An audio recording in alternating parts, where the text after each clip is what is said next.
I have not plugged my eyebrows in a really long time. Hi everyone, welcome back to my channel. If you're new here, my name is Lauren, and on this channel I'm all about slow fashion, sustainable shopping, and minimal styling, but with a twist. So today I'm going to share with you some new pieces that I'm bringing into my wardrobe for spring 2021. So before we get started, I want to talk a little bit about mindful shopping and sustainable shopping. I am not here to encourage bad habits. I am not here to tell you that you need new pieces for your spring wardrobe. Really, I'm just here to inspire you and guide you if you actually do need to bring something new into your wardrobe, not to encourage you to go out and overconsume. A couple of quick facts for you all. The number of times a piece of clothing is worn on average before it's discarded is only 7. 7! Let me just let that sink in for a minute. That is completely bananas. 60%, that's 3 out of every 5 pieces of clothing, ends up either being incinerated or in a landfill within a year of being produced. More than 8% of global greenhouse gas emissions are produced by the fashion industry. And last but certainly not least is the fact that the fashion industry is built on the exploitation of its workers. So with all of these horrible facts in mind, what are you supposed to do when you need to bring something new into your closet? Or for that matter, if you just want to bring something new into your closet, because hey, fashion's fun and that's okay. Well, I have a few shopping tips for you. So my first tip is to have a list and stick to it. Make a list of items that you need or want, and then when you shop, reference that list and don't stray from it.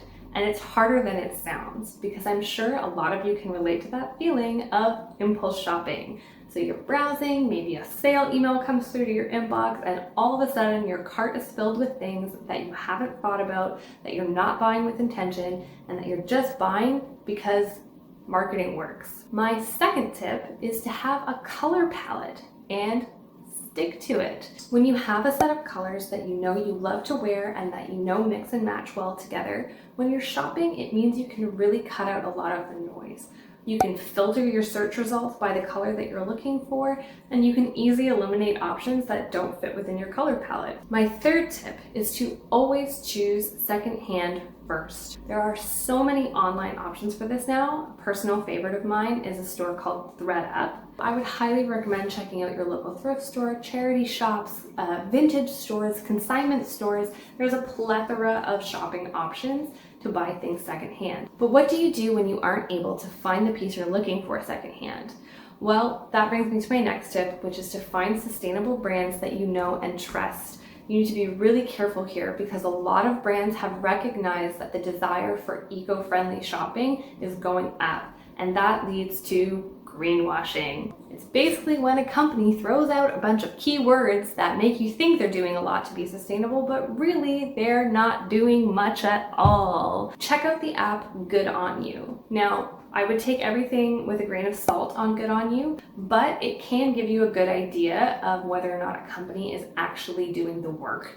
But what do you do if eco-friendly shopping is out of your budget? The number one most sustainable item is the item you already have. When you bring an item into your wardrobe, whether it was purchased sustainably or not, just make sure you're caring for it. Make sure you follow the washing instructions. Make sure you're deep pilling it regularly. Make sure you're storing it in the correct way. This will really extend the life of your clothing, and that means less shopping and less items in landfills. And my last tip for shopping sustainably is to wait. You don't need to click that checkout button the second you pop something in your cart. Take a breath, think about the purchase. Do you really need it? Think about things like, does it fit with the rest of your wardrobe? There's an app called Cladwell that I highly recommend, and you can actually pop a photo of an item you're thinking of purchasing in and compare it with the rest of your wardrobe.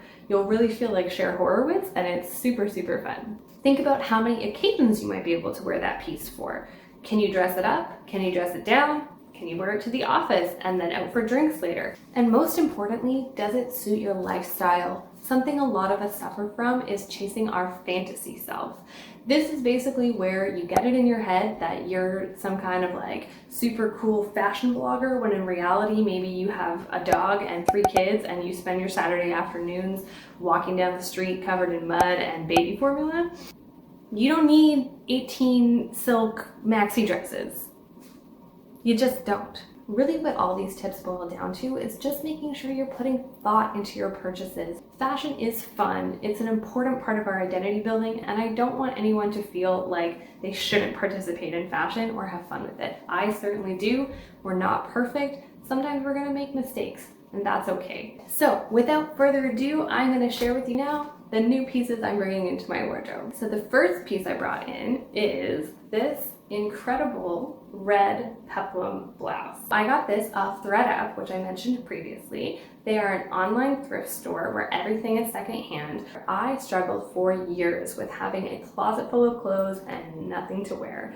And a large part of the reason was I only had statement items. I had no basics in my wardrobe. Everything was these crazy, wild, loud patterns, and it was just overwhelming and nothing matched. So I spent the last 2 years stripping that back. And now that I'm there and I have a really great base, I'm ready to start reintroducing pieces like this.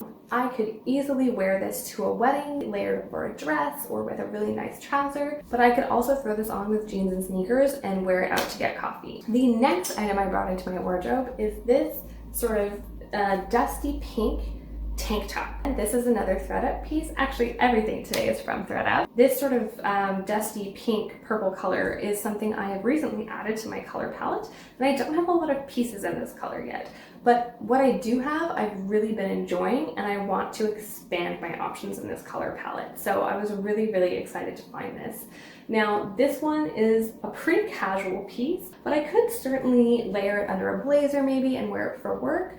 But I could also easily throw, a pair of denim cutoffs with this and have a great little like park day on the weekend. The last 2 things that I'm adding to my wardrobe for spring are belts. I am very guilty of not investing in my accessories, which I think is actually a really big mistake. I would highly recommend you go check out Alyssa Beltempo's recent video about accessories, because she's absolutely right. They can really make or break the outfit. Simply by swapping a black belt for a brown belt can completely change the vibe of your outfit. I think the black is a little bit more anchoring, a little bit more professional, a little bit more serious.